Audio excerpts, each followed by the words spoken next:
Uh, yeah, I hope you're cozied up in your seats.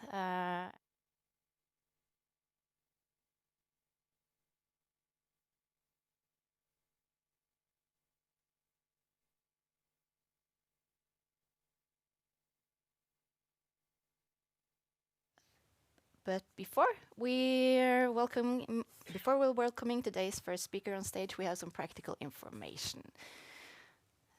Emergency exits are on both sides of the stage here and where you entered, and the toilets are downstairs. Short breaks between each talk, and we have a longer lunch from 12 to 1, where the lunch will be served outside here on the second floor. Coffee, tea, and snacks available at all times. And if you have any questions, please just reach out to any of the staff.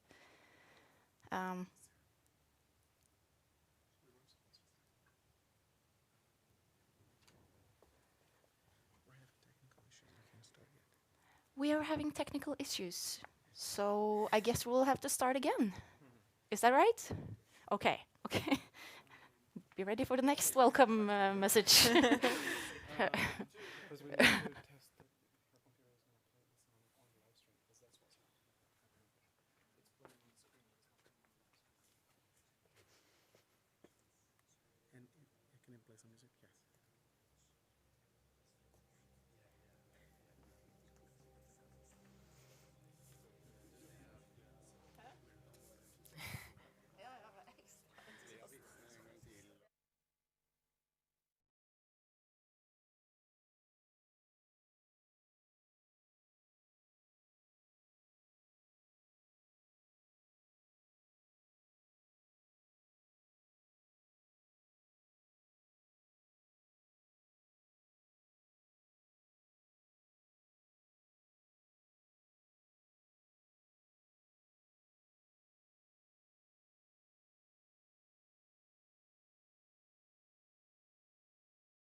Remember.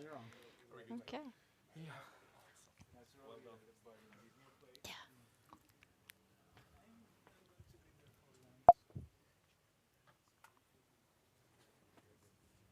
Okay. Good morning again, Cinemateket, and those following us via live stream now, hopefully. And welcome back to the second day of GACO. Yay. I'm Sarah, and I can't wait to continue our dive into the world of audio. And yesterday was fantastic, and today will be no less. But before we welcome our first speaker on stage, I'll go through some practical information. First, emergency exits are, and now I feel like a flight attendant, there, and in the back. Also, toilets are downstairs. We have short breaks between each talk, but the lunch is 1 hour between 12 and 1 and will be served outside here in the second floor. Coffee, tea, snacks and water available at all times. And also during lunch, the bar will be open for non-alcoholic beverages. And from 5, it will be open for alcoholic beverages as well. We have a long thank you list, which is a good thing. First, we want to thank Cinemateket and the GACO team, GAIN, our technicians and volunteers, and our co-presenters, Norsk Filminstitutt, Oslo Kommune and Viken Filmsenter. Our sponsors, Carl Flodin, Soundly, Nupa, Funcom, Keorka Eyeball, Knock Knock Audio and Aiken Digital. Our supporters are Sony Music, Snowcastle Games, Hyper Games, Nonida, Society for the Study of Sound and Music in Games, Black Cloak Productions, Nordic Scoring, Musikkforleggerne, Norsk Skuespillersenter, and Gaia, Game Audio International Alliance. And please a warm applause for all our speakers again.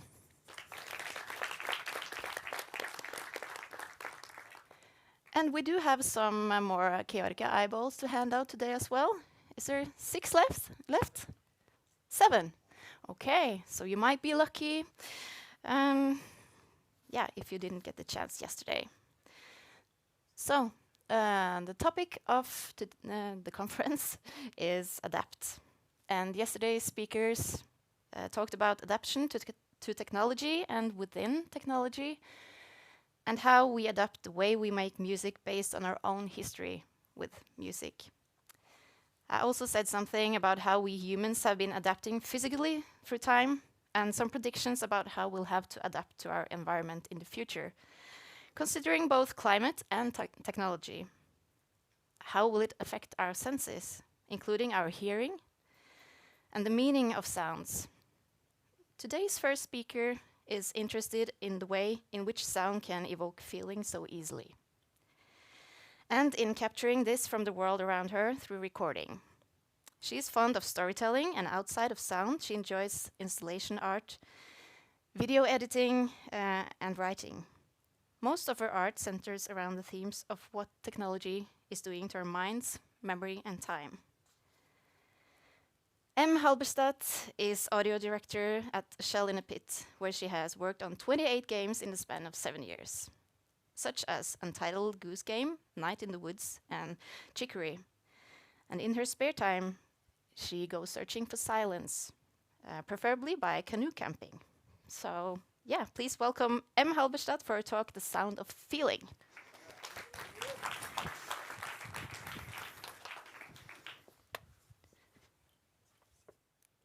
Hello.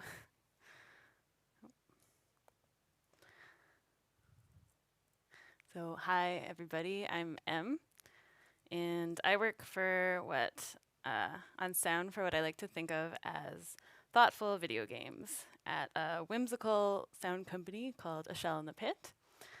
I've been doing this for almost 8 years now, and I've had the incredible opportunity to work with some amazing people and a lot of really cool games. I've been really fortunate in that. And as a team, we have grown over the years and are now 15 full-time members, sound people. I also do implementation, mixing, project management, edit trailers, and I work on our website, which is this. Some games I've worked on are Night in the Woods, Untitled Goose Game, Chicory, I Was a Teenage Exocolonist, Chia, and 20 or so others. And we've worked on a ton more as a team as well, at least 60 other games. So here's that puppy video. I have always been interested, oh wait, I'm gonna turn it down a bit. I've always been interested in being creative, but I actually wasn't always interested in sound. When I was young, I had a video camera and I would record and edit and make a lot of dumb videos. And I'm actually still doing that. So this is a series, part one of a series I made on my dog Ori growing up. I won't play the whole thing, but if you want to watch any others later, it's on YouTube and it's called Ori the Dog.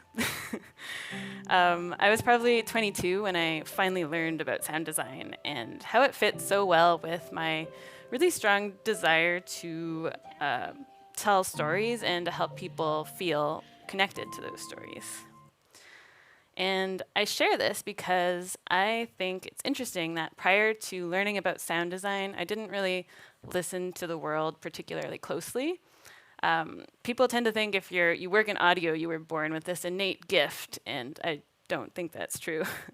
I knew music had an impact on me, so much so that in high school I would wear headphones when walking between classes, which is actually a technique that I still use today for tuning out crowds. But I didn't realize why that worked so well or why I needed to do it.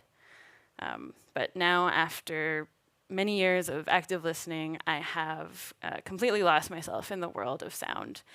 And not just as a profession, but it's like I turned on a switch and I'm just constantly listening to everything around me all the time. And the thing I became really aware of is how it affected my mental state. And I think that was a really powerful thing to learn about, because even if we're ignoring it, it's still happening. And I have come to realize through doing this a bunch that I'm an extremely sensitive person. So when I opened myself up to it, it came really quickly and easily. And I learned that being sensitive is quite advantageous to being a sound designer. I found this one definition that said to be sensitive is to be sentient, readily affected by emotion, and sympathetic, which I thought was pretty amazing. This sensitivity is what I think we need to train ourselves in. So that's going to be my talk. I want everyone to be aware of how sound is making you feel, especially whether or not it's making you feel good. We'll discuss this sensitivity and how we can train ourselves to use it in games. And then we'll go through the balance of how to get everything feeling balanced in each different game, using some examples from my work, which, just as a note, is all sound design.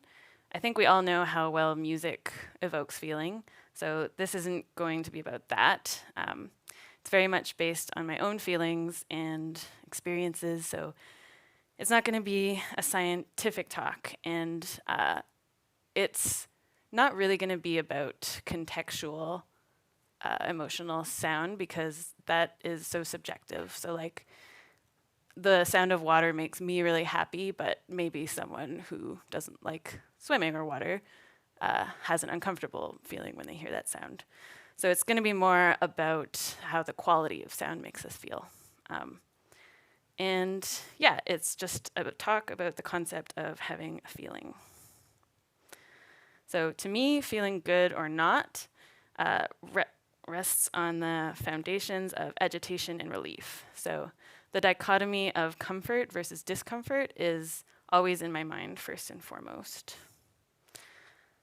So agitation, stress, and general physical discomfort were always the easiest things for me to pick up on since I started studying this in myself. Hang on, just gonna turn.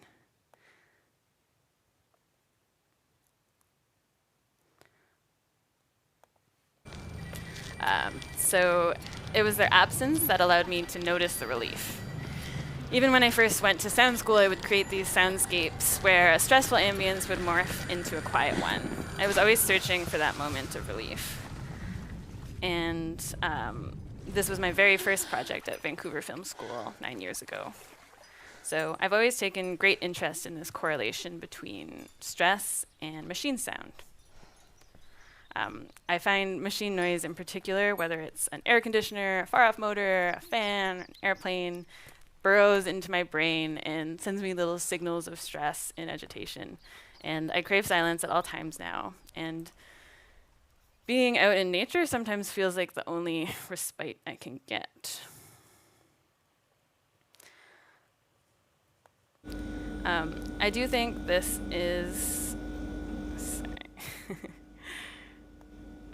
something that needs to be learned, and most people are not consciously aware of this moment of relief or the preceding agitation.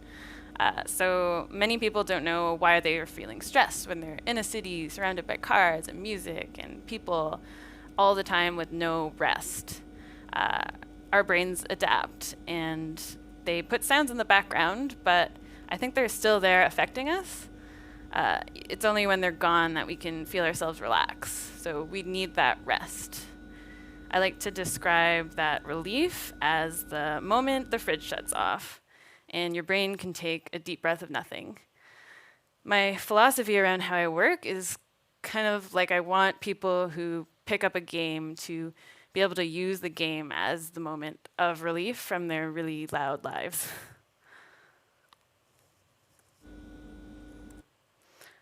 So the tools or concept I use to accomplish this are frequency, density, loudness, and balance.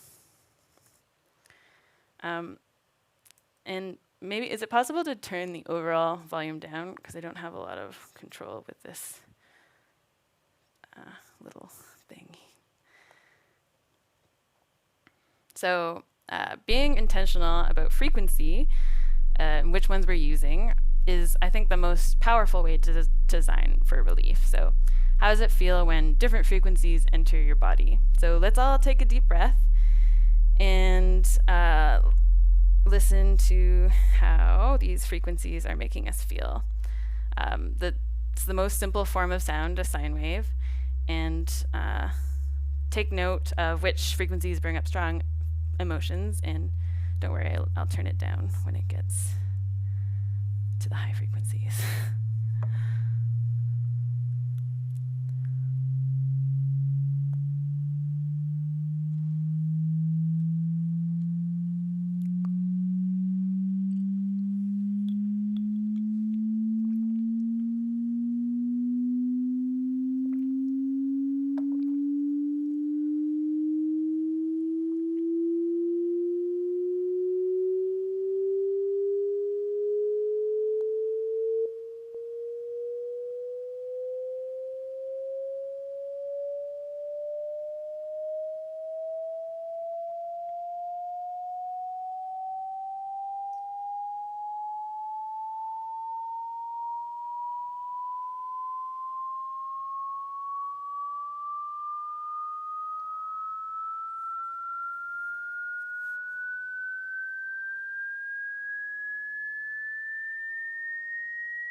And we should stop hearing it around here.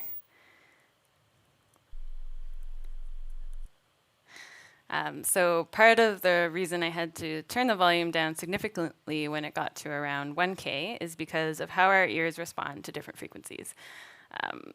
As we know from these equal loudness curves, low frequencies are perceived more quietly, And there's a little bump around 1K where it feels more loud. We are sensitive in this area.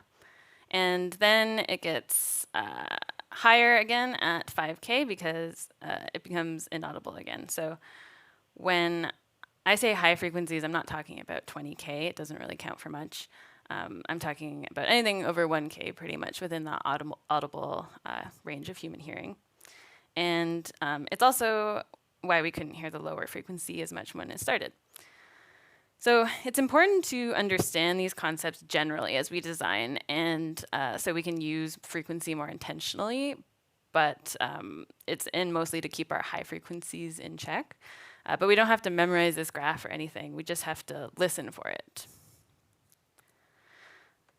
So during the frequency sweep, for me, it starts to feel really uncomfortable around 2K. And apparently the human ear is quite sensitive to sounds that fall in the 2 to 5K frequency range. Maybe just because it's louder, but there may be more to it as well. They don't actually really know for sure. It seems like it triggers an uptick in communication between a region of the brain that processes sound and another that processes emotion. So there's an interaction between the auditory cortex and the amygdala, which processes negative emotion. There are theories that it's connected to the survival and the frequency of a baby crying. And for my purposes, this means I just use high frequencies very intentionally when it's an important sound. And these examples bring up the interesting relationships between contextual and perception versus physical.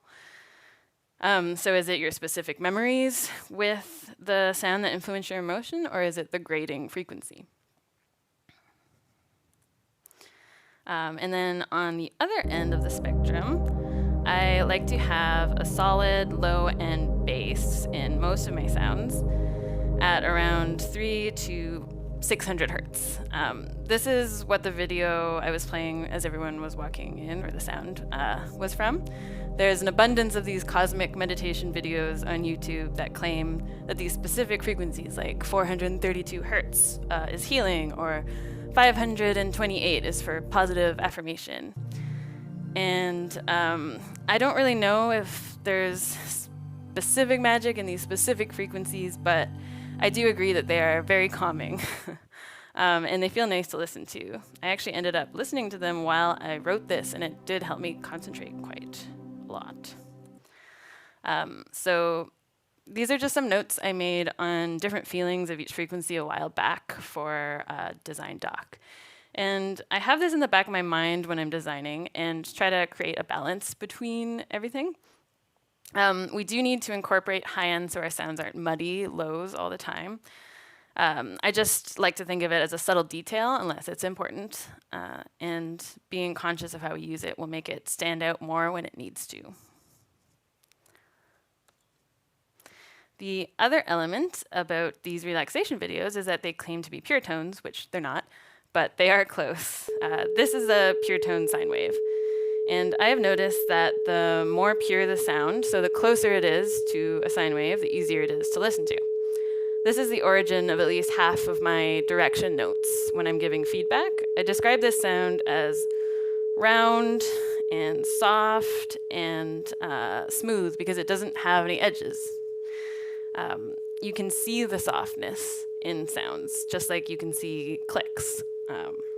And I have this theory that all sound design comes back to a sine wave, which I will explain later. But yeah, as soon as it becomes anything more than a sine wave, it starts to feel more harsh, grating, and uncomfortable. The closer it gets from, let's say, a square wave to white noise. Which is not playing, but that's okay. You know what white noise sounds like. It's a random signal that has equal intensity at all different frequencies, giving it a constant power spectral density. So this is where the point of using the word density comes as a descriptor here. White noise, which is more difficult to listen to me, is very dense and intense. It's the opposite of a sine wave, which is less dense and more pure. This is why a noisy recording is something to watch out for. It's not as clean and nice to listen to. So this celestial white noise isn't actually white noise. It doesn't have the high frequencies, or it's not, pure white noise. But listen to which ones are missing. It's all those comfortable lows, because it wouldn't be as relaxing otherwise. Some people do use white noise to concentrate and cover all the sounds around them. It's really good at that because of the fact that it uses all the frequencies. I don't do that. I don't like it.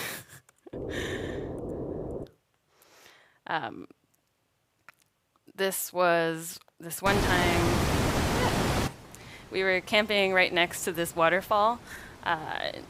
My partner was taking the photo, like we were camped right behind where he was taking the photo here. And while it was gorgeous, we had a very intense energy throughout the weekend. It was as if we were surrounded in this pod of noise and it was filling us up. And it was quite interesting to notice the volume decreasing into our subconscious as the weekend progressed, but it was still very present. It definitely was making us mildly uncomfortable, and I think we all felt relief when we ended up leaving.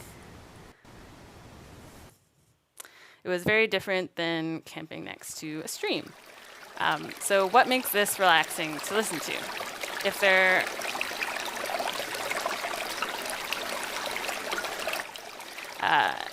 The bubbles are very round and clean.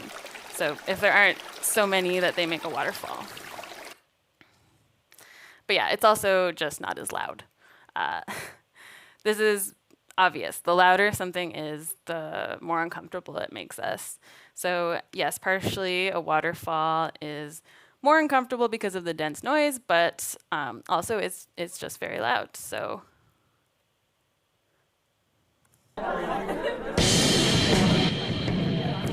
when you're at a party where the music is too loud, and I can't help but observe people in these environments shouting at each other. And my conclusion is that no one really loves it unless it's a dance party. That's a different story. But when you want to talk to people, there's this threshold where music is enjoyable, but then it gets to the point of loudness where it's intense and it hurts. It's a kind of pain that people are able to block out easily, I think, but it does get easier with alcohol, of course.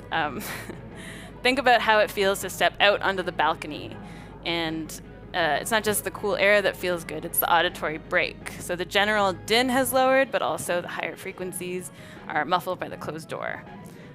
Since so much of this is not consciously noticed, as sound designers, it's really important for us to be aware of as we're making our choices about each layer and each frequency and the way the layers balance with each other and the entire mix of the game. Which, of course, is all about balance. So one more time, back to these videos. I've talked a lot about feeling uncomfortable and what causes that. So why would we create anything other than this 432 hertz deep healing music for the body and soul DNA repair? Because without anything more than this, of course, what we'd be feeling is bored. While I think it's important to keep comfort in mind while making our creative decisions, people do enjoy feeling more than just relaxed. Balance is about creating an organic ebb and flow between rest and energy, the right amount of agitation and relief. I like to think about it as using our tools to design this feeling of discomfort, so it's done thoughtfully and intentionally. Just enough so that we don't envelop anyone in it and make them feel the wrong kind of uncomfortable for the wrong reasons. This is where the moment of relief comes in so well. So think about dance music. Oh, this is gonna be loud. I'm gonna turn this down first. What's the best part? It's the drop. When the intensity builds and builds, you hear this like high frequency noise coming up, and then suddenly relief from that build. Even more satisfying is when there's a gap of silence before the drop.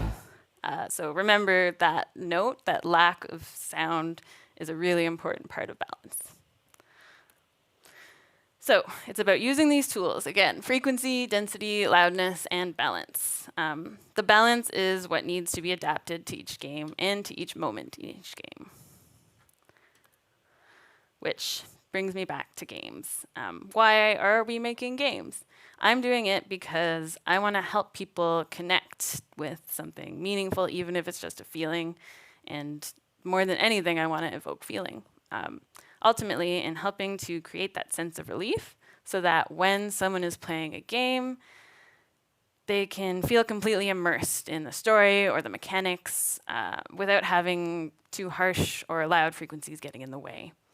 This is why I've chosen sound as my craft. We have a lot going on, and I think as a species, we're losing the ability a little bit to slow down and concentrate and just do nothing. And I think that sound that is designed with all this stuff in mind can really help people with that and immerse themselves in our worlds. So how do we bring this all together? When I am recording, designing, directing, mixing, I'm listening with my whole body. I'm listening, I have this sensation of leaving my brain and leaving whatever I know the sound is. I just feel it. It's like I'm trying to tune into the comfort that I've been talking about, as well as the feeling of each game, and the emotional state of each game. How I want each sound to make you feel as you're playing. This is where we adapt our sounds, and these are my examples. So I'll start talking about recording because for me it's often the first step. I find it is the best way to get the exact feeling I want in a sound because I can perform it with the exact emotion I'm going for. This translates. When I'm recording, I'm not there with whatever the object is, so I often close my eyes and put myself in the game. I perform the action, feeling how I want you to feel while you're playing. It's like I become the goose dropping the shoe. From prop or footwear selection to the performance, I'm thinking about the sensation of the sound itself, whether it's comfortable, and the context it's being used in. With props and Foley, it's all about finding the right weight and surface in order to use the appropriate frequencies. Heavier objects produce lower and more pleasing tones, so I often try to use much larger props than what is depicted visually in the game. My dog did not like that I was using her Kong, which I used a lot because I used it as the entire sound of character sounds for an upcoming game. While recording Foley, I listen in particular for that softness I mentioned that was present in a sine wave, so it can't have any clicks or harsh frequencies. It's super important to make sure footsteps are pleasant sounding because of how repetitive they are. This is also true of UI. So I get pretty close with the microphone, and because it captures that low end nicely. Yeah, like that. And I try to become the character. So, I paused it. Whether I'm using a heavy gate or Maybe walking as lightly as possible, or even using my hands, I try to make sure the steps have a good soft base to them. These steps here. You try to try not to scuff when you put your heel down, like more of an impact. Because scuffs have those grating frequencies. These steps that are about to come up Start with run. were for the game Sneaky Sasquatch. So you play as this Sasquatch, and they had to feel like a heavy monster. So I tried to perform them with as much pressure as possible, really stomping on the ground. I think we need to make a big pile.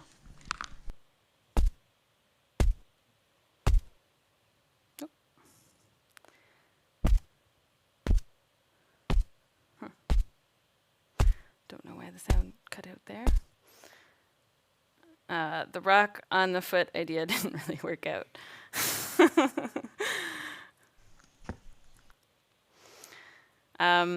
So even with lighter characters, having this distinct thud is especially important with, well, all sounds, but especially grass, which can often sound crackly and unpleasant.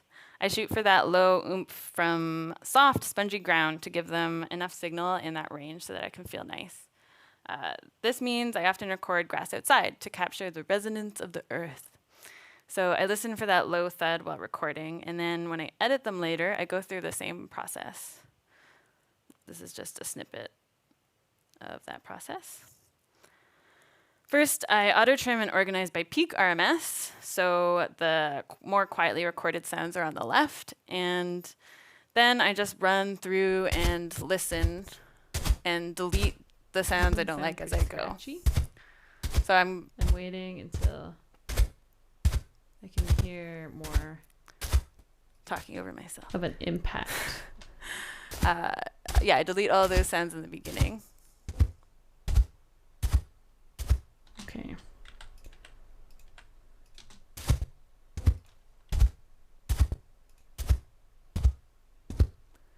And then it's these ones that I liked. I add the fades and stuff after. My process of editing is subtractive because it's easier for me to pick out sounds that don't sound nice and like the harsh and clicky ones that stand out from the rest. Another direction note that I give a lot is that there are clicks. So most often it's a question of whether or not the sound is clean with this sort of thing. This is because harsh frequencies can hide in clicks, scratches, noises, pops, crackles, and that kind of thing. So you have to really pay attention with those sounds.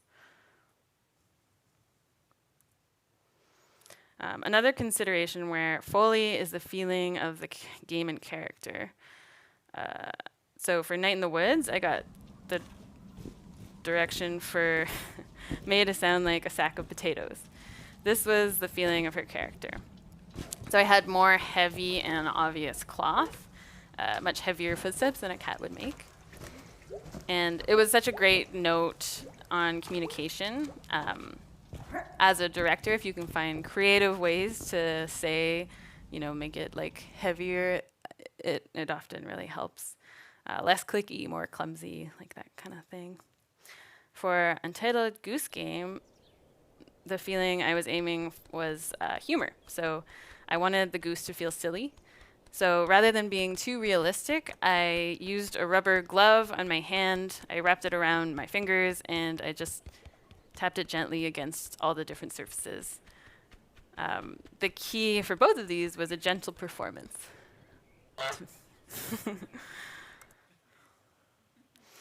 Part of getting the right feeling and frequency for a sound is knowing how to use size and weight. When choosing props for impact sounds or any sound effects, it's important to think of its character rather than how realistic it is. I want to make it feel satisfying when a character is picking up and dropping an object. So yeah, I use larger objects, and in my little recording closet, I use a big rock and as my like concrete or hard surface, and I put a towel over it when I want it to be more soft and generic, something I could like layer. And I even came to realize that my second floor office had a really nice like resonance in the floor that I welcomed. And I don't actually drop the objects on the rock, even though they're being dropped in the game. I tap them gently so I can adjust how much weight and intensity I'm adding. We usually record a set of 3 different intensities, light, medium, and hard for every prop. And here's a little example I clipped from a training video I made. These impacts here were what I'm looking for. So using the corner makes it sound a little heavier. For intensity 2, I'm just applying pressure because I do want that heavier kind of sound. This would be used for like a very small pebble-sized rock. So here are the impacts from Untitled Goose Game.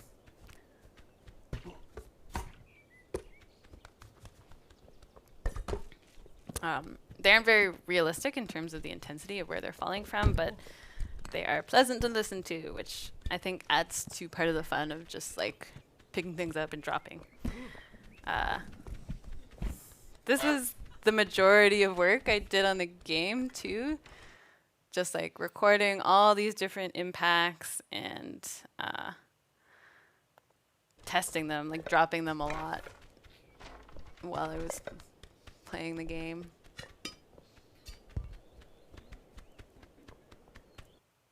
And here's an example from Chia.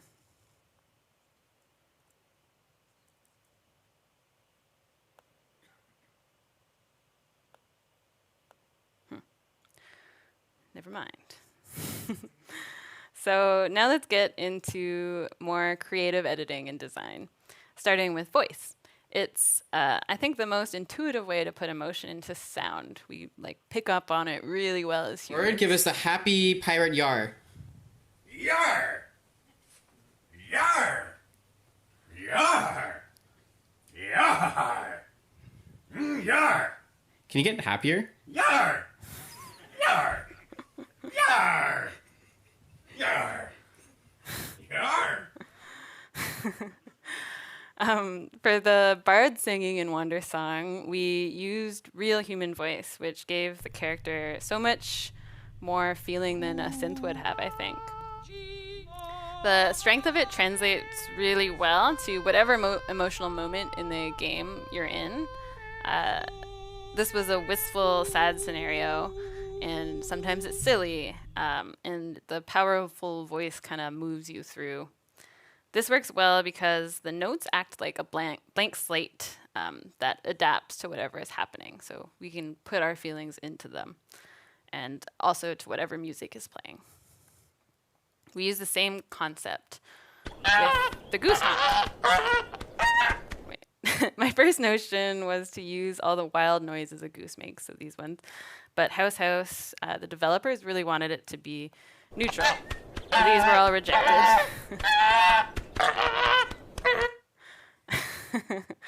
And the reasoning was so that the... yeah. The reasoning was that so that the player could put whatever emotion they wanted or felt, depending on what they were doing in the game. So I think sometimes making something intentionally emotionless and neutral is the way to go.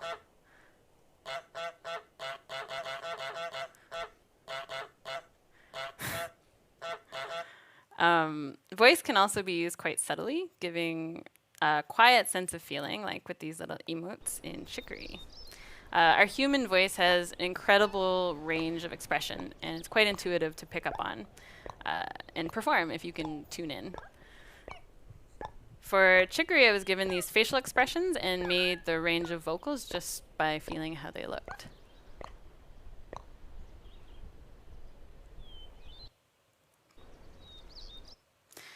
Voice can also be used for non-character related sounds to create emotional depth.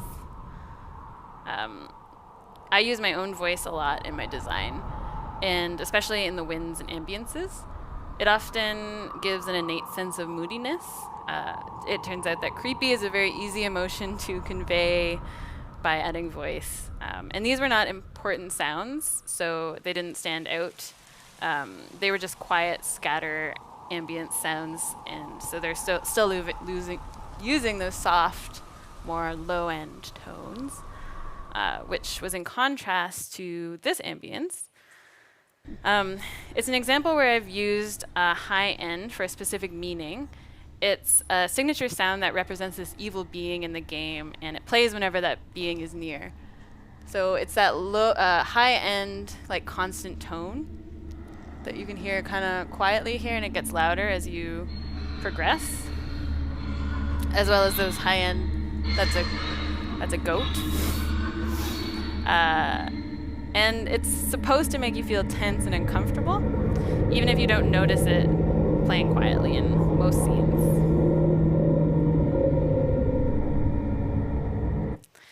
And this is one of the moments where we get to hear that tone the loudest.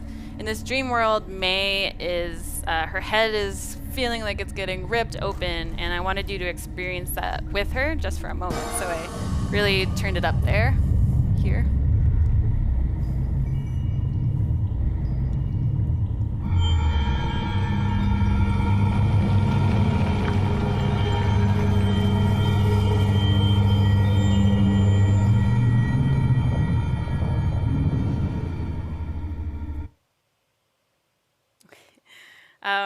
If those sounds made you a little uncomfortable, here's a moment of relief with ambiances, because ambiances are the best way to influence how people feel subconsciously. This is an example from the Museum of Other Realities, and it's meant to give you this feeling of calm and wonder. And here it is a little louder. I've softened everything by stretching out each layer a whole bunch and using EQ and lots of verb. I use this process all the time. So here I have the bass room tone, and it's stretched and verbed out, and I've cut out all the high end because I wanted a dedicated high end I had more control over. So this is a similar breathing track, and just note how low the signal is there. And then I had this low end tone, which is predominantly about 200 hertz. Oh no, sorry, that's a different tone. And then this is a higher layer, which were some super subtle chimes, because I think tends to evoke a magical feeling. And then this is the 200 hertz layer of voice again, because I find that drifts into the background nicely. And then next there's an actual choir a few of us got to record for a game. And I also drew volume automation on everything because I wanted the gallery to feel alive. And all these tonal and musical elements get less stagnant when they're fluctuating. And once everything is playing together and it's turned down, the bass room tone layer takes over everything else, and the rest becomes subtle details mostly. And this was made almost entirely with my voice and is 100% material I recorded. And I think it's a good example of using the loudness of each frequency very intentionally. For I Was a Teenage Exocolonist, I made similar humming type ambiances, but with a synthesizer. I made a wide variety of loops that would play when you transition from outside to inside when the music was off. We didn't have a blanket of music because I think that really helps give people a rest. So I came up with this idea by looking at the backgrounds and imagining all these machines that would be humming, but in keeping with my philosophy of wanting people to feel good, they're my idea of like what a fridge would sound like if it made you feel good and gave you that moment of relief. They ended up carrying a lot of emotion depending on different scenes, like what was happening with Wandersong. The randomness and depth of the story paired with the various tones added a lot of feeling. And another area of game audio that can heavily influence feelings is UI. They are entangled very closely. I like to think UI is the feeling of the game. So I base them in material that seems like it best represents the game. So for Entitled Goose Game, we have the physical material of UI and like cardboard, books and erasers, signposts, paper. And I wanted them to be neutral and understated, all these sort of sounds, because it made all the ridiculous situations more comical. And for Wandersong, I used tapping glass because it sounds like bubbly and cute, which the game was more. Chicory was an easy one. All the UI is made with paint sounds. So of course, I had a big paint recording session and made these. I find it helpful when you start out with a palette of sounds to give it a cohesive feel. So after I recorded, I selected the most clean and round takes and used it for everything in the game.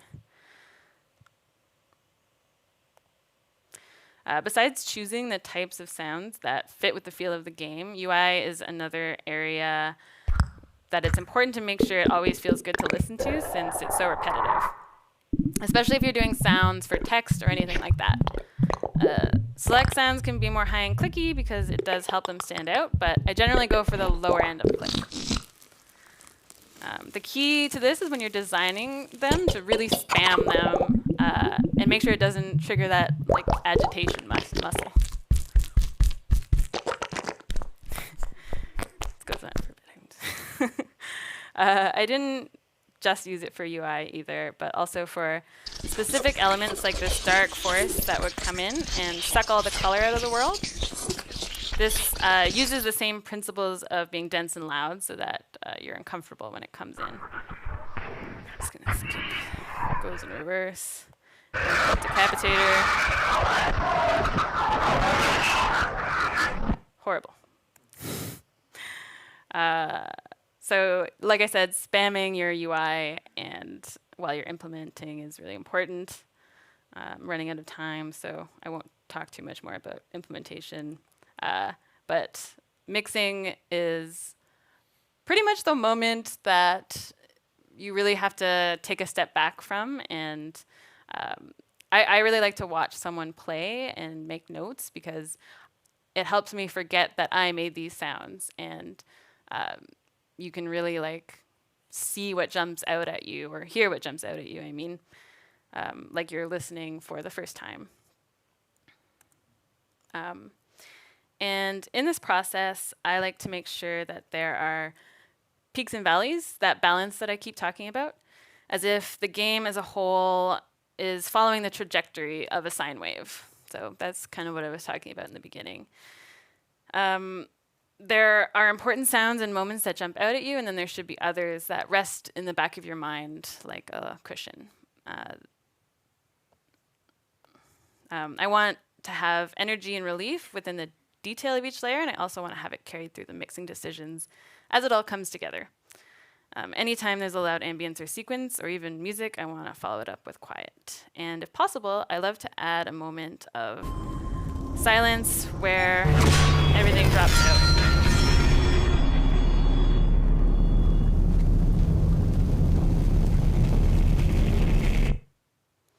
So I first saw this in Sword and Sorcery, and I used it in Wondersong.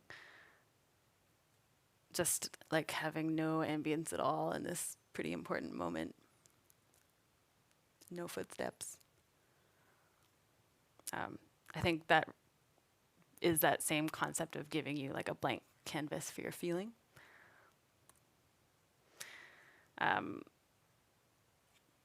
Basically, to summarize this, everything I've talked about is stuff that you should be communicating with your whole team.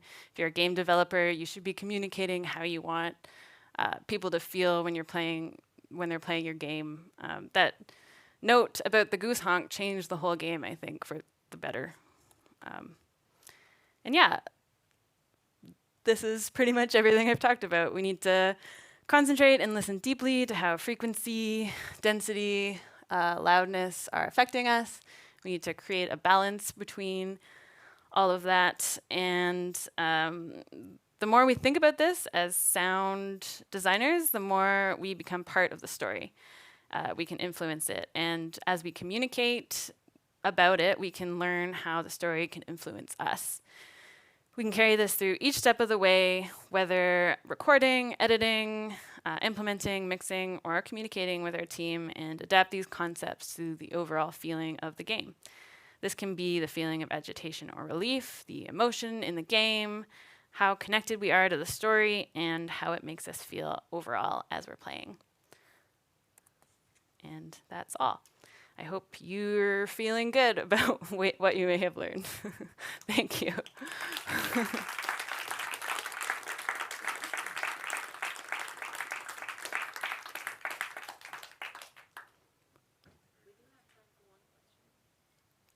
Okay, does anybody have a question?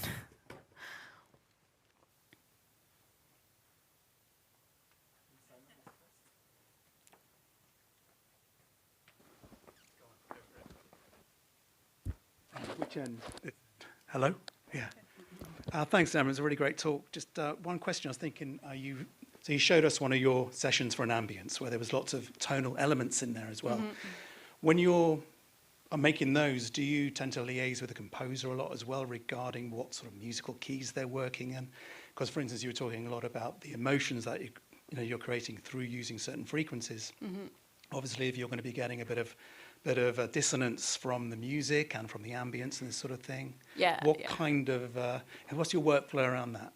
Definitely something you have to be very aware of. I tend to not do ambiences that are going to be constant unless I'm collaborating with the composer. With that one that I showed, there was no music. It was just like the ambience of basically like an art gallery. So I was allowed to be a little more creative with that. So I would choose, and like that humming one for Exocolonist was also very tonal, but it only played when the music was paused.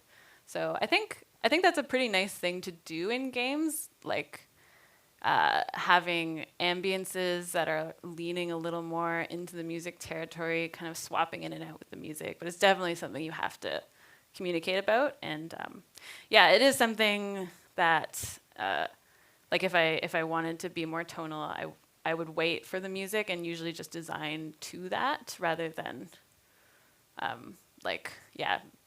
getting too into the weeds during it. But like in Wandersong, there was so many, all the sound effects had to be different notes, and that had to mesh with the music as well. And we didn't have it for that game, but later on, it's made in Game Maker, and the developer Greg Lobanov made this system where I could just make one sound effect that was one note, and it would just automatically read whatever the key was for any track in the game and pitch to that. So that was really nice. But yeah, definitely something to be aware of. Good point. Ready? Do we? Yeah. Okay. I can talk later though. Okay. Yeah. Come ask me anytime. Okay.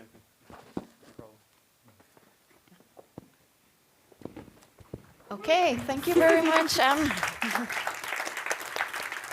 Definitely feeling very good about the presentation. We're having a 10-minute break now, so if you could be back at 11:30, that would be great. Thank you again.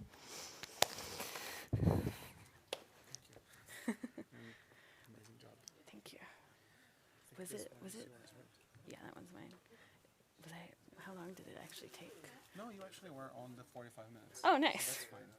It's just that we started.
Okay. Then we'll just start by saying that you should mark these dates in your calendars right away.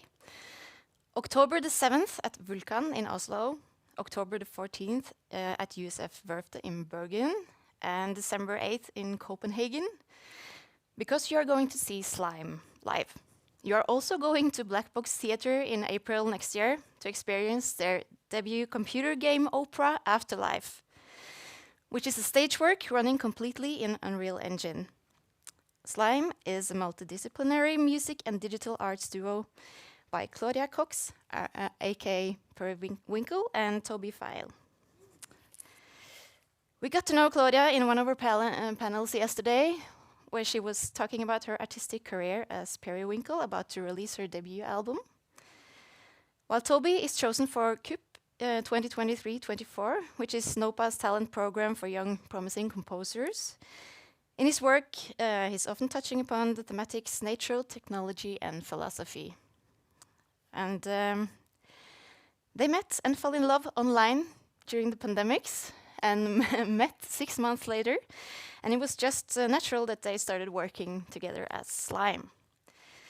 Their work includes interdisciplinary art in the intersection between music, game design, AI-assisted art, performance, and 3D animation.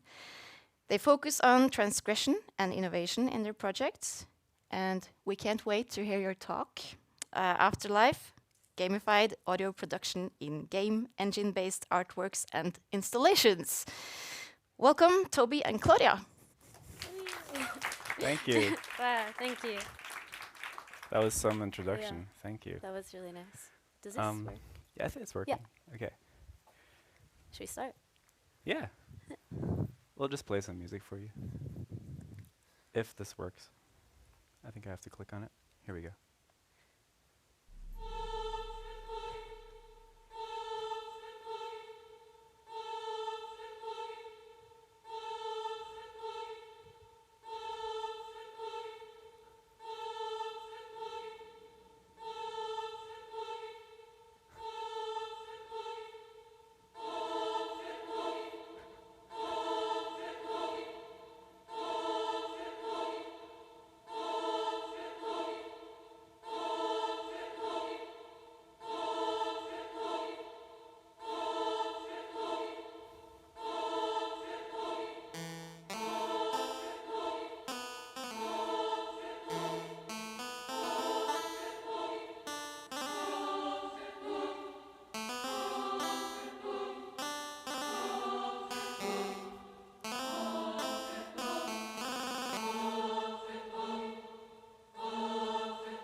That was one of the one of the several opening scenes for our piece Afterlife, which we're talking about today. This is me. I'm a composer, artist, and co-creator of Only Slime. Yeah, and that's me. I am me. Yeah, the other half of Slime.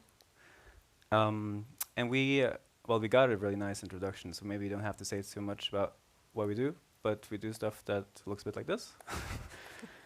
Music, installations, and performance art. And we have like both a background in music, but we're also just like complete nerds, and we come from gaming and other nerdy things. And we apply our unique background to create hopefully innovative works in the field of music, performance art, digital art, game art or games, etc. And this talk is called Gamified Audio Production and Game Engine-Based Artworks and Installations. Hard to say title. Hopefully a bit simpler and loose than it looks. But this is Afterlife, the piece that we're talking about today. We'll talk a little bit about our appropriation and use of the game engine, so specifically Unreal Engine 5 as a performing arts medium on a stage work. We'll talk a little bit about like game music, because our work kind of really centers around game music and what makes something game music and maybe what makes something not game music.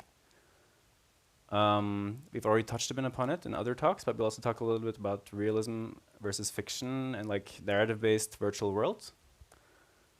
And we'll talk about the dark future of popular music, or maybe not so dark Maybe it's not. future. We'll get to that. And then we'll talk a little bit more generally about our approach in like composition and sound design, which kind of I think relates to game sound design and composition a lot, but also kind of expands upon that idea of composition, for like multimedial environments. And first of all, we'll just show you something of the work, like a longer stretch, and then you have kind of like a better idea of what it is we're talking about.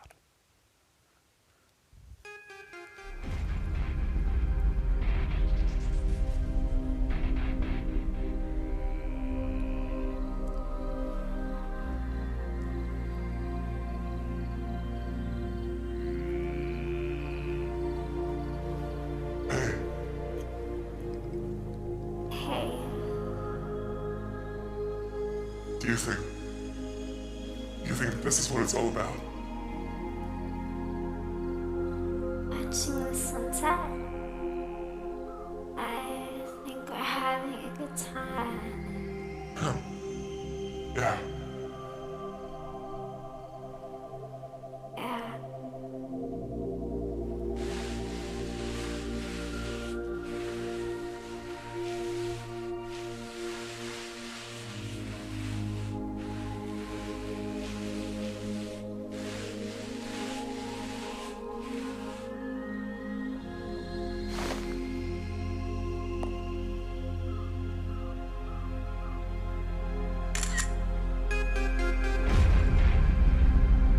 The light always looks better in real. It does.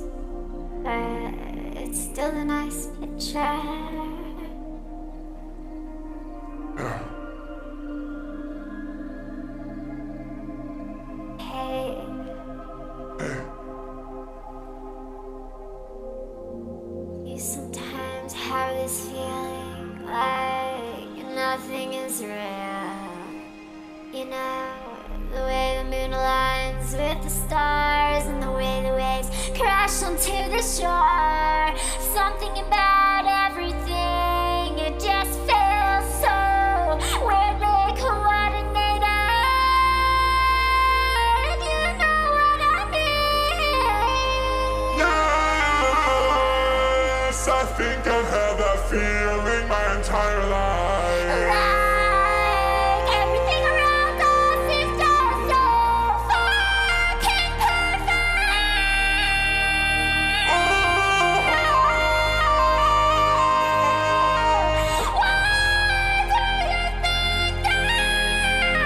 Why do you think that's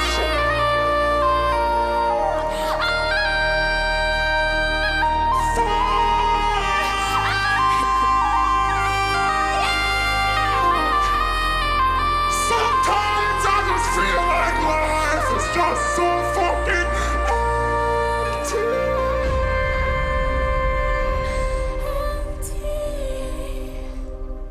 I feel like I don't belong here. you mean? You know, it's like I have this knot deep inside of me, like a tiny shining knot, and the knot wants to entangle and to break free. And when I sit here and we look at the horizon, that feeling gets stronger. And then part of me enjoys that feeling and another part gets scared. I don't even know what that little knot wants to break free from, or where it wants to go. I don't even know what it is that I'm scared of, but it's there. Sometimes I feel it less, and sometimes I feel it more. I think I have a knot like that inside of me too. Oh yeah. Sometimes I look at the world and I don't even know what I feel. I don't even know who I am or what I am, or if I'm the thing that is feeling something, or if I'm in charge of anything I do. Sometimes I feel a bit like I'm just watching myself drown.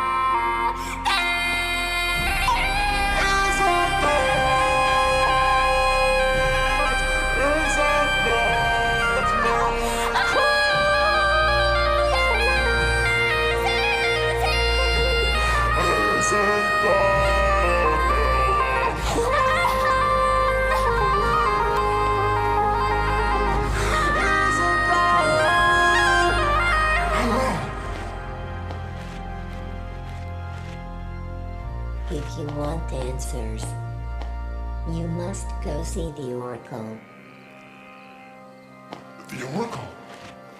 The Oracle. Who's that? The Oracle is many things and has many forms. But first and foremost, the Oracle gives answers to those who seek them.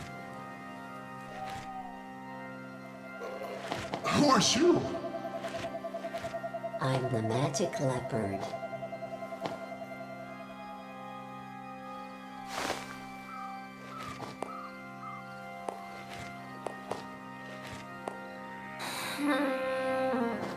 I can't find you anywhere. Is this how you spell it? I'm not online.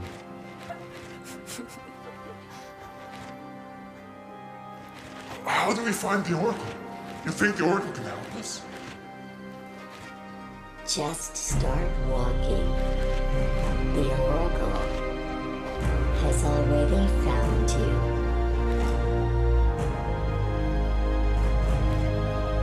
What do you mean? I must be off. Good luck.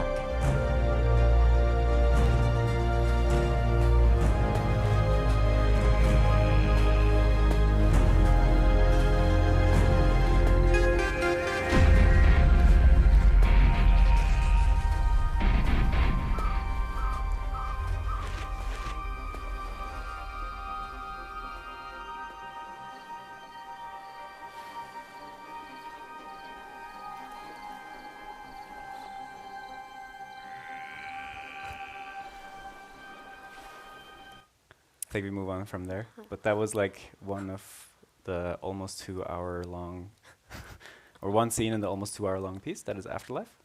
And as you saw, it involves kind of like game cliches, film music cliches, and it's a sensor-based piece with real-time motion capture.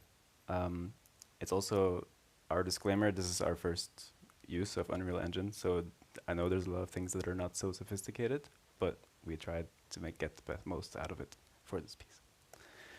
The piece explores what happens when we die, and how can this be explored metaphorically through well-known computer game mechanics. So we took like a basis in stuff like, you know, like saving, and if you die, you go back to your last save, and respawning, and like being able to have many different characters and stuff like that, like mechanics that we know from games, as like a kind of like a philosophical kind of like framework for exploring like death and afterlife and these kind of like big ideas. And as you saw, we chose this like really kind of operatic and over the top way of kind of exploring that theme, which kind of has like this kind of friction with computer game aesthetics, because a lot of computer games are kind of held back in some kind of way.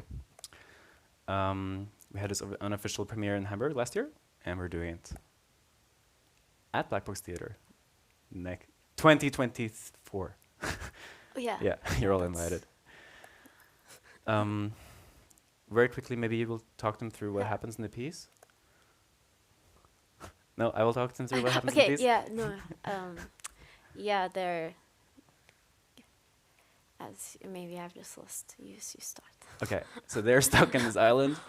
They have everything they need, but it's really boring. This is a short scene from like a daytime environment.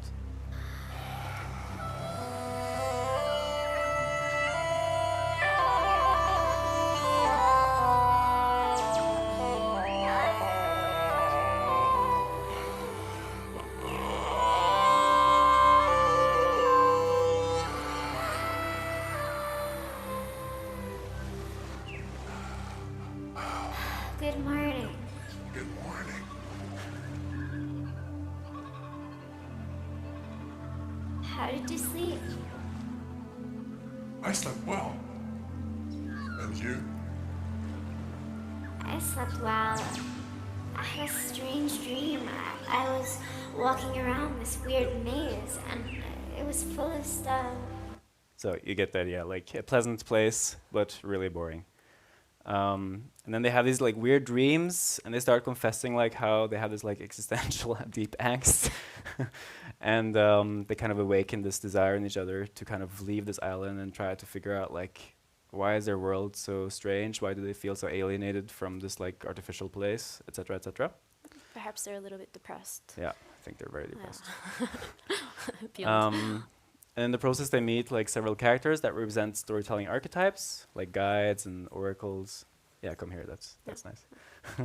And they're basically led or tricked into death. So that's like halfway through the piece. And I think we have the death scene coming in here. Yeah, we want to rent the boat.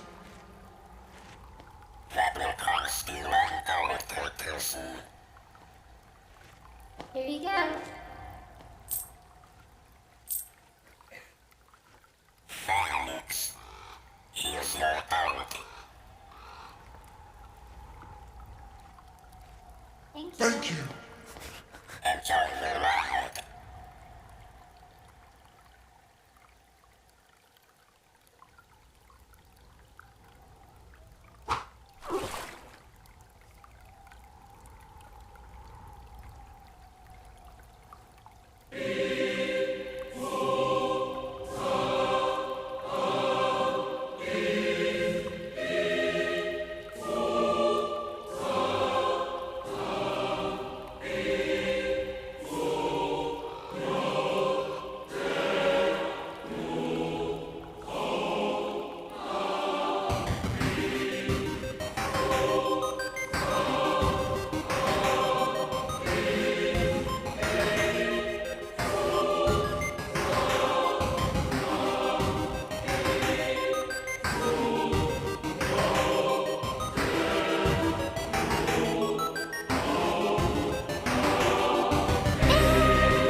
Trigger warning, by the way, fake blood.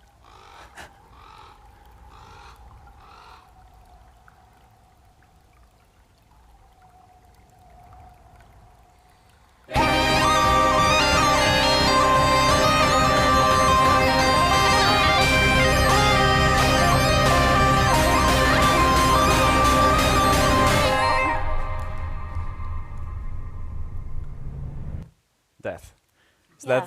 that scene is inspired by by this great thing that I love in many computer games when you kind of fall out of the map and you see everything from the outside. So we try to make use of all of these things which you're not supposed to do in games, but we try to make use of them artistically in the piece. You'll see some more examples of that.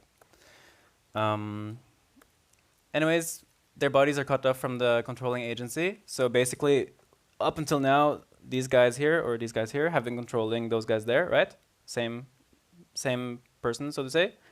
And from now on, that connection is kind of broken. And then kind of the controlling agency, or you could call it maybe soul, has an encounter with God. And that looks like this. Life is fake, like theater, or like a computer game. The blood is fake, the characters are fake, the pain is fake. We have a little time, we need to rush. Yeah. But that's like a million lights behind the screen doing that voice. And then they got to see this like entire world from the outside. So this is like the entire game level that we built. So everything in this piece happens inside this weird little level here. And here you see it all from the outside. So again, like using like a game mechanic of like, whoa, you flew off the whole map or something to kind of see everything from a different perspective. There's a death metal ritual performed by the NPC characters, and that reconnects the avatars back to the performers. It might be growling in the premiere. Yeah, we might be growling. Yeah. And then they're back at their beach, and it's like they don't remember anything. Maybe it was all a dream, but something has changed. So they had some kind of experience that was not inside their life. Maybe it was outside of their life or in the afterlife or something, and it changed something inside of them. And then there's this ghost that has this like extremely long philosophical monologue at the end, which we will probably cut a little bit. Yeah. We tend to do things a bit long, so Yeah. like this, maybe. Yeah. How to put it lightly? I guess 2 years ago, almost 2 years ago to the day, like 4 days ago, I had a near-death experience, an accident. I was in an acrobatics creation in England, and I fell 3 meters on my face, head first, and yeah, I broke couldn't use my arms, and I had a really heavy concussion, and I was, fucked up, you saw. Yeah.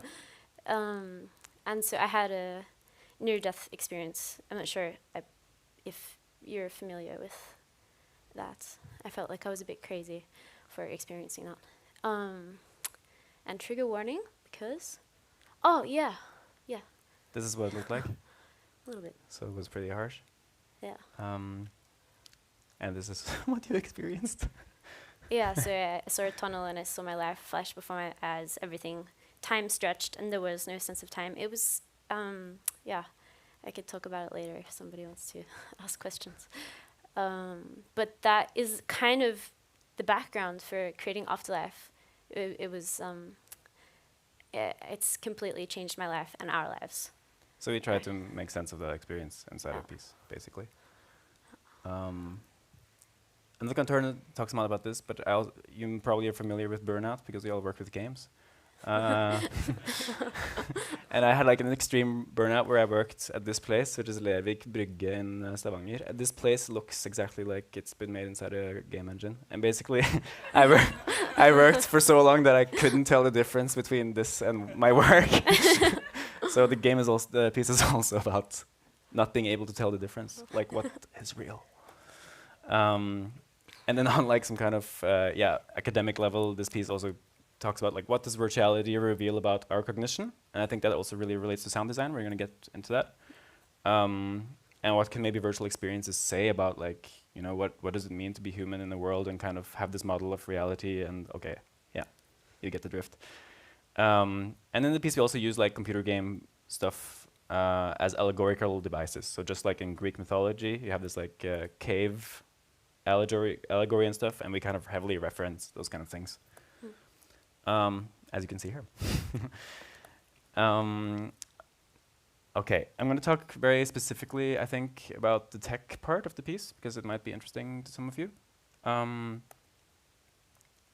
This is how it looks on a signal level. We have two headset microphones, just like this, that send audio into Ableton Live, and Ableton Live almost works a bit like our middleware, where you would use Fmod or something like that.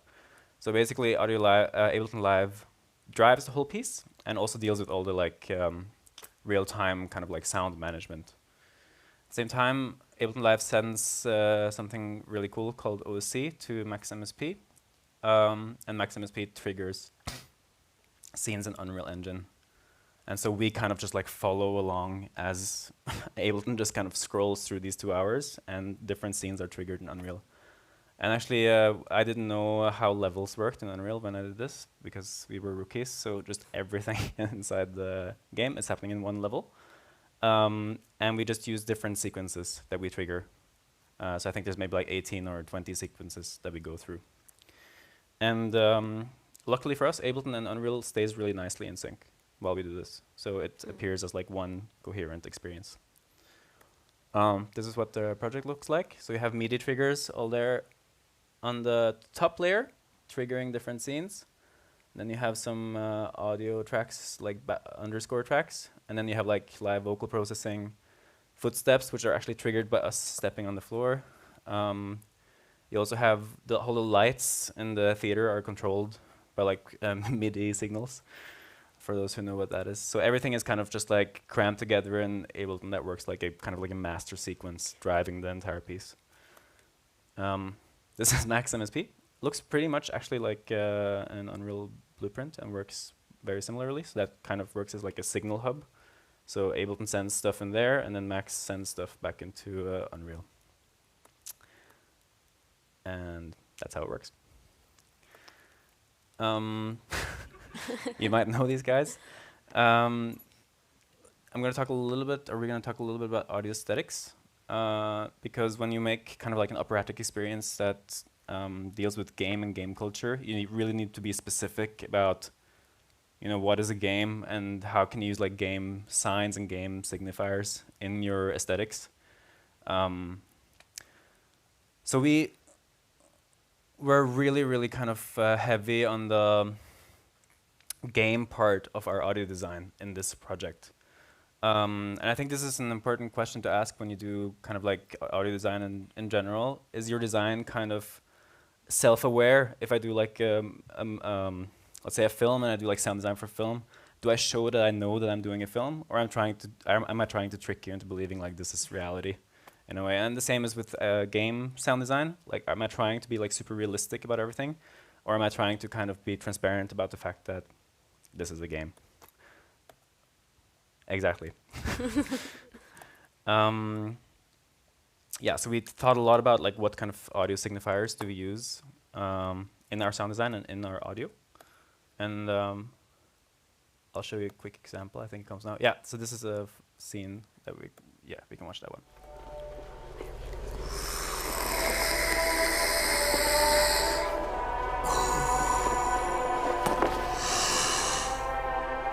The flag is moving. The wind is moving. It is not the flag that moves. It is not the wind that moves. It is your mind that's moving.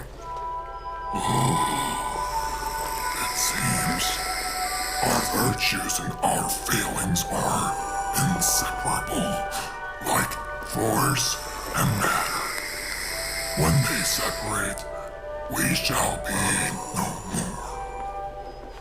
Are you programmed to invent riddles? What is it exactly that you mean? Trust no one.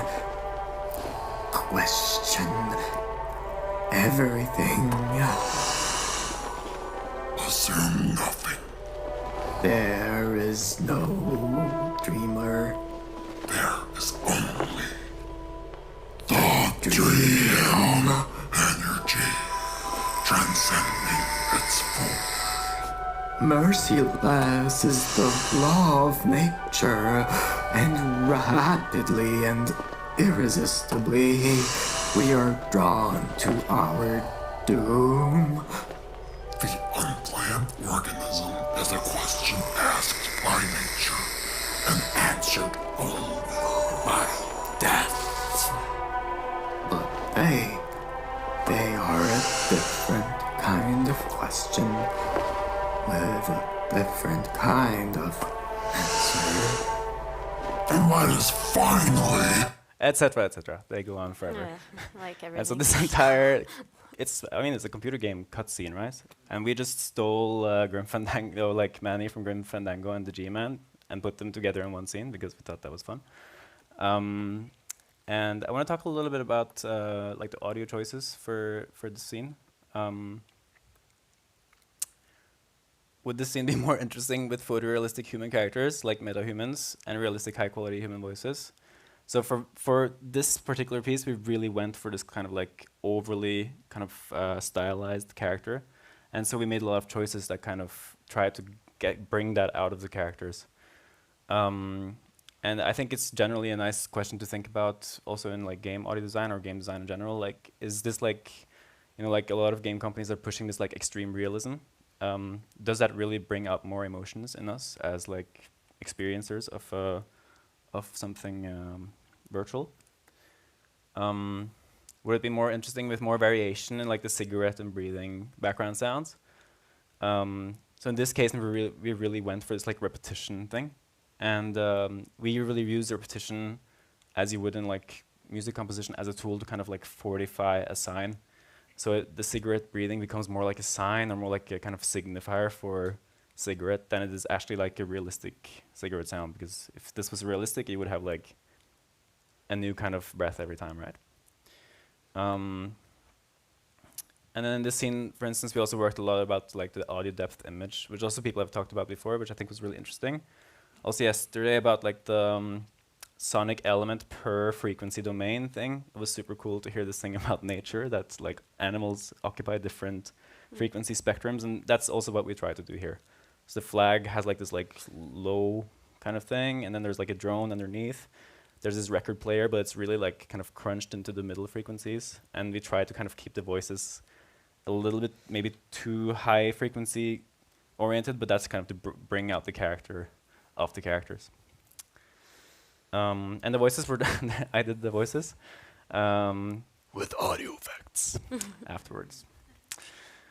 And this goes with this philosophy of, for instance, David Lynch. Like, if you think about these characters, they don't behave like real humans most of the time, and they repeat themselves all the time. And sometimes, like, it's even annoying how many times the log lady comes with her log, but it brings out the character, and it's kind of like the composition of the signs that makes it emotionally interesting, I think, or partly the genius of like a David Lynch movie.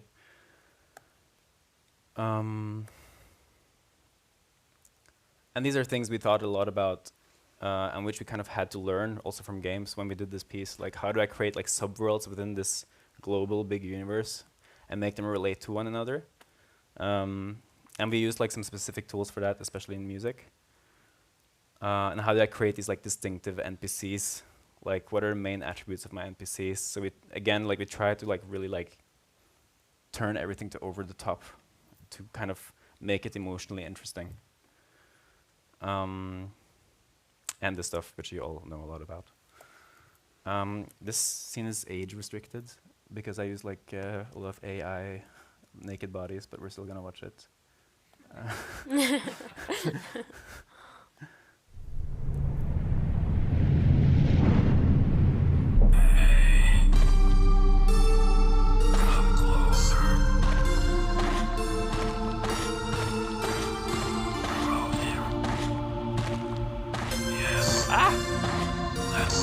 I just want to say, for context, this is like a dream of one of the characters. Follow me. I need to show you this. I'll lead the way.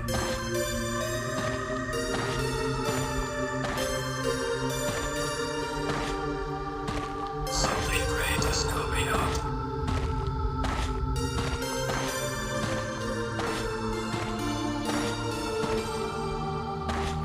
You must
test. At the end, there will be a reward.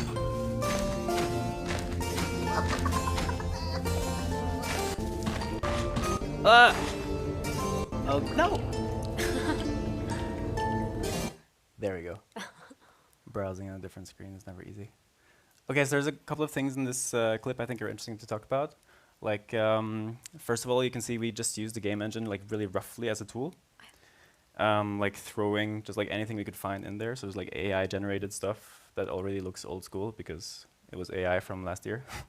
And on the music design note, I think one thing that's interesting about this scene is that we try to kind of achieve this kind of like, maybe not like timeless, but like a kind of like a music that relates to many times at once. So maybe like relates to some kind of really old kind of type of music, but something really new at the same time.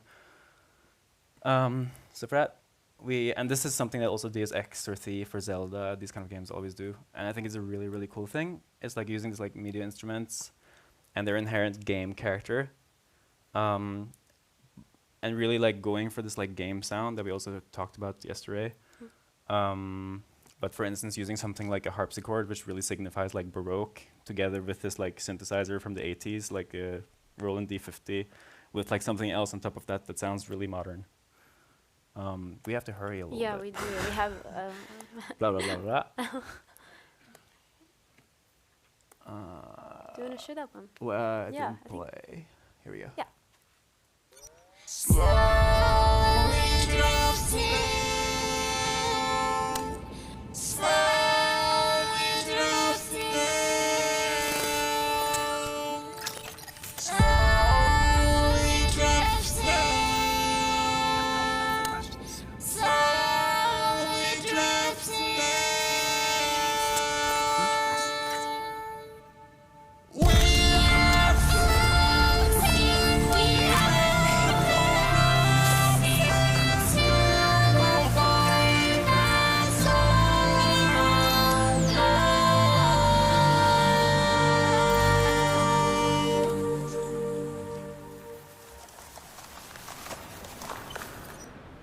I am falling, I am still falling, I am still falling, I am all around me.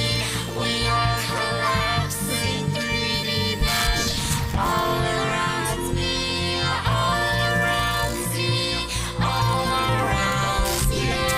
I am falling, I am still falling, I am still falling, I am all around me. We are collapsing, 3D mesh, collapsing, particles do not matter. We are falling.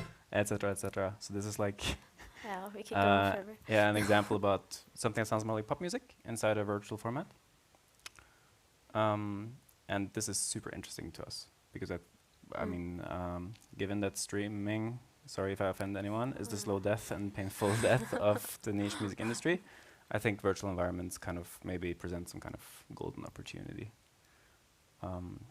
for musicians and artists and sound designers to come up with something new. Yeah.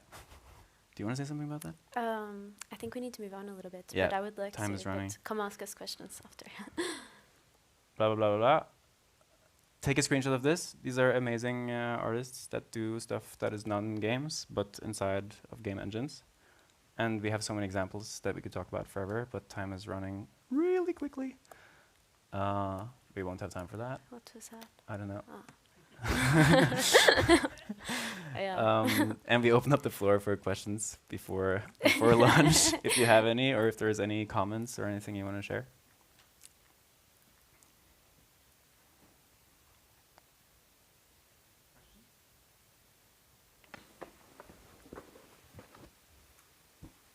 So your project seems to be one that really plays around in the uncanny valley a lot. So when you're developing on your project and you sort of butt up against the uncanny valley, what's your thought process? How do you embrace it or go against it, or yeah? Okay. That's funny because I never thought so much about the Uncanny Valley. We didn't talk so much about that when we made this. It was more like, is it more like the relation between us as real humans and like the humans? Okay, yeah. So I think we wanted to explore this mode of like perceiving the real world as you would perceive it in computer games. So it's more like, can we use that as a model for how we perceive things in the real world? Can we see the real world as a game, for instance? So there's like all these philosophical things that it opens up to. And I think we kind of just try to treat it in a way that's like not, a lot of Uncanny Valley art is like, this is scary, you know? And I think for us it was more like, maybe it's also really fun, or maybe it can be liberating, you know? To think of life, this room here, as kind of like a weird virtual experience inside of your brain. And you can just kind of play around with it, you know? It doesn't have to be so serious. I think that's maybe a little bit what we tried to explore with this piece. So flip the kind of dark Uncanny Valley idea into something. Also the concept of death as not being like a scary thing. It's Yeah. actually beautiful. If that answers the question. Any other questions? You. Yes. So in this project here, then you are feeding information from Ableton and Max into Unreal. Could you imagine that you could do it a bit more the other way, so you could feed some information from Unreal to your performance, so that it's maybe not that linear, but that you have some interactive game elements, that you, for instance, have some NPCs, or that you could loot some things in a certain way. Have you thought about that in a way? I think we'd love to explore that a lot more, Yeah. for sure. But time, I guess, Yeah. is a little bit of... This piece was made in a really short period of time. And we just went for like this linear thing. And you can do all these nice things with physics and like AI, NPCs and stuff. And we would really love to go into there. Yeah. So you're putting the finger in the right spot. It's perfect. Yeah. You got time for more? Any more questions?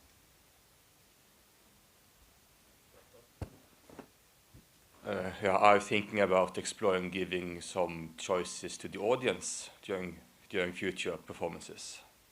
Like they can make, like the audience can make 1 or 2 choices, yeah, during at some points in time in that drama. That's a really good idea. Yeah, absolutely. Yeah. I think that would be a different kind of piece. You It's know? a lot of work, I know, Oh, but yeah. just Yeah. an idea. No, but it's a super good idea. We already talked about it, making maybe a piece that is like, you in VR, you meet some kind of strange creatures, and people can watch you from the outside and judge your choices and stuff like that. Could be like a hate or love game, maybe. I don't know. But making these kind of experiences, I think, are there's so much potential with Unreal Engine, and so many things to explore. And I think this is definitely like this kind of interactive element is really like the next step. Yeah. Thanks. Anyone else?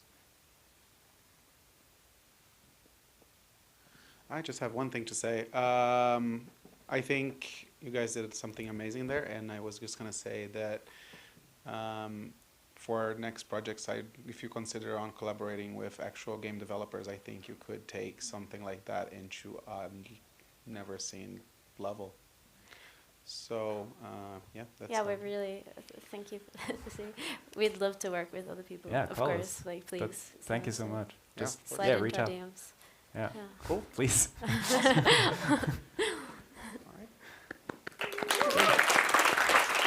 Thank you. Thank you. Okay, thank you so much. This is so cool on so many levels. I was actually very moved by this, so I go straight into the group of M's sensitive, sentient, yeah. Yeah, it's a break now. I will be back at 1:10. Yeah, please enjoy lunch. Yeah, thank you.